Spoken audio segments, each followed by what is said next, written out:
Hi everyone, Tooth and Hot Tano here, the internet's most disgusting music nerd, and it's time for a review of the new Tropical Frick Storm album, Fairyland Codex. Here we have the fourth full-length LP from Australian experimental art punkers Tropical Frick Storm. It is their follow-up to the 2021 album Deep States, which was not a bad record, but pretty easily my least favorite in the band's catalog so far. But you know what? Who was coming out with their best stuff during the pandemic era? Some were, but not many. Either way, ever since the band burst onto the scene in the late 2010s, rising out of the ashes of legendary bands such as Drones and High Tension and Palm Springs, they've always delivered a uniquely chaotic, noisy,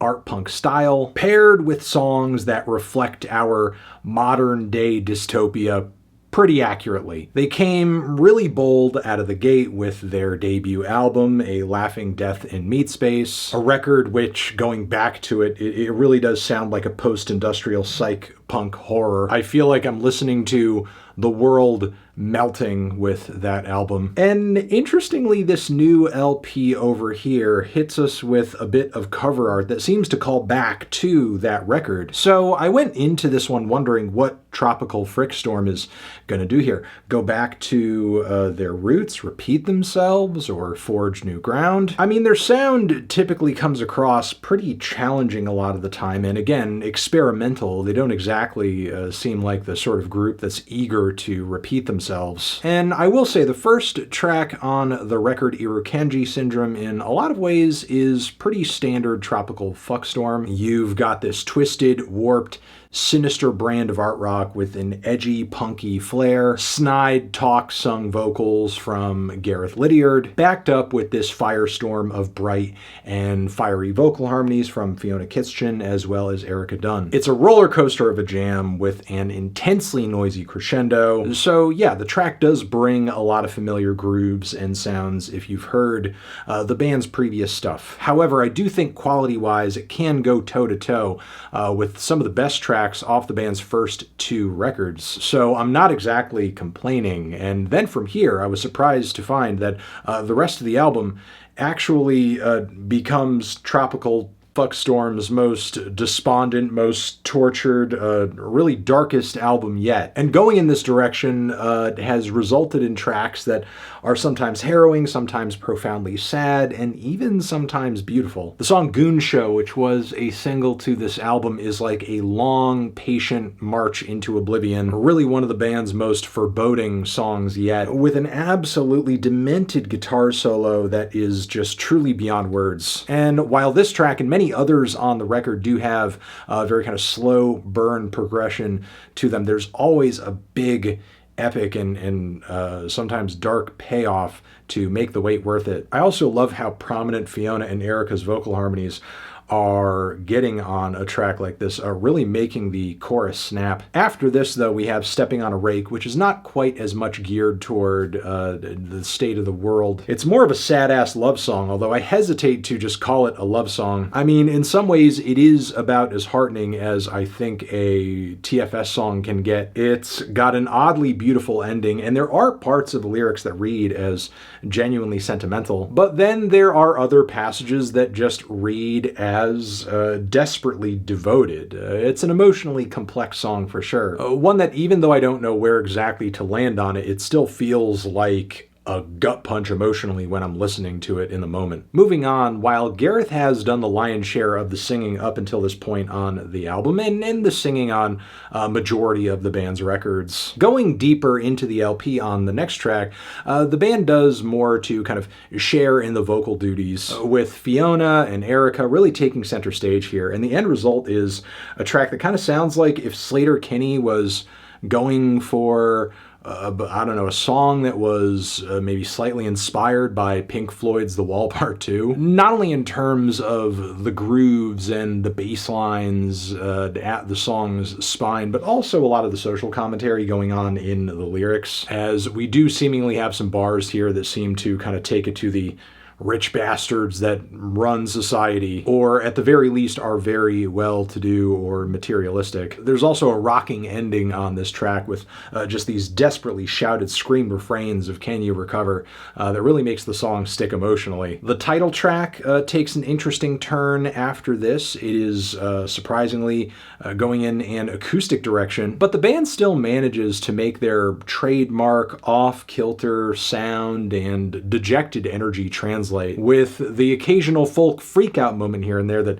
sounds almost inspired by Romani music. There's also this incredible transition instrumentally around the midpoint of the song that brings the whole thing toward this grand, again, almost progressive build. The prog rock influences on this thing are real, and the band does a great job of justifying every second of this track's 8+ minute runtime. After this, we have Dunning-Kruger's Loser Cruiser, which is not just an incredible title, but this track is like an absurd noise psych freakout with loads of intentionally messy segues and transitions and vocals. Like, in terms of presentation, it's really the band's most slovenly performance and recording yet. And it's hilarious to me how many different parts of this song that there are, and yet none of them connect smoothly, and they don't sound like they come together all that well cohesively from a musical standpoint. There's also an instrumental bridge on this thing that is pure insanity. I mean, this track to me still ends up pretty catchy by tropical fuckstorm standards, but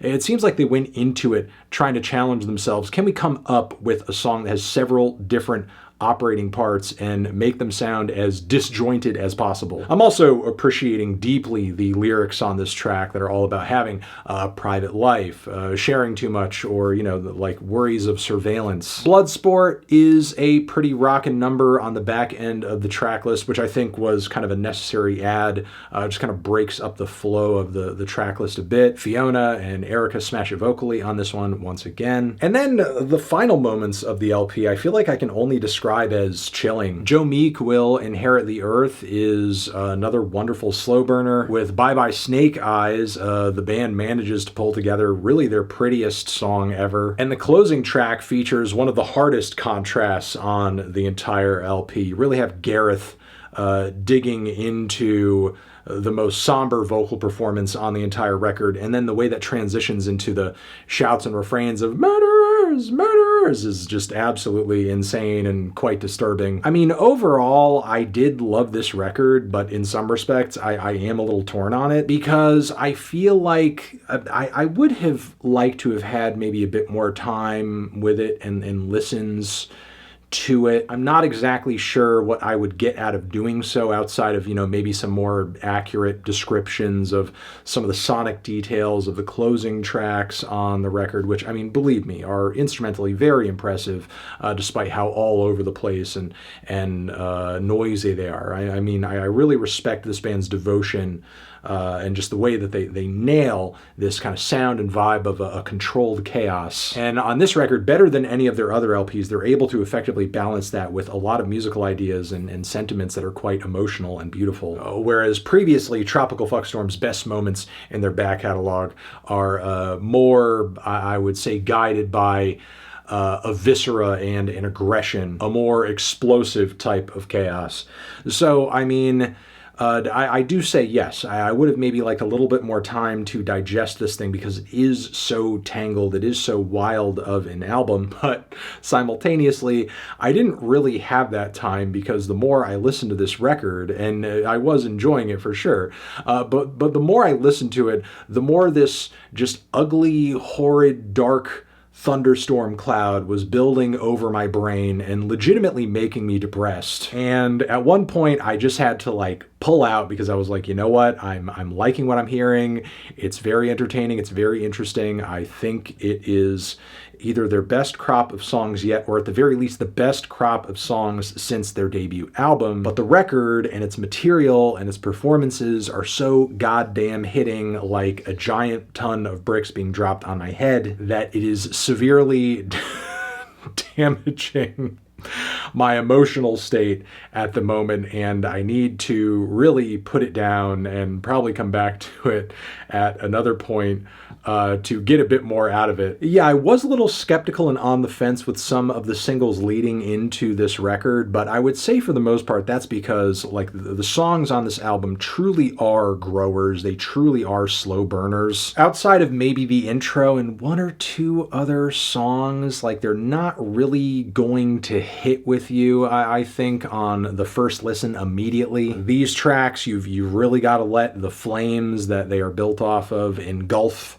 your soul, but don't let it happen too much because you don't want to burn the whole damn house down, I guess. But yeah, I'm gonna maybe leave that there and say very great record from Tropical Fuckstorm. I'm feeling a strong 8 to a light 9 on this one. Transition, have you given this album a listen? Did you love it? Did you hate it? What would you rate it? You're the best, you're the best. What should I review next? Hit the like if you like. Please subscribe and please don't cry. Hit the bell as well. Over here next to my head is another one that you can check out. Hit that up or the link to subscribe to the channel. Anthony Fantano, Tropical Fuckstorm, forever.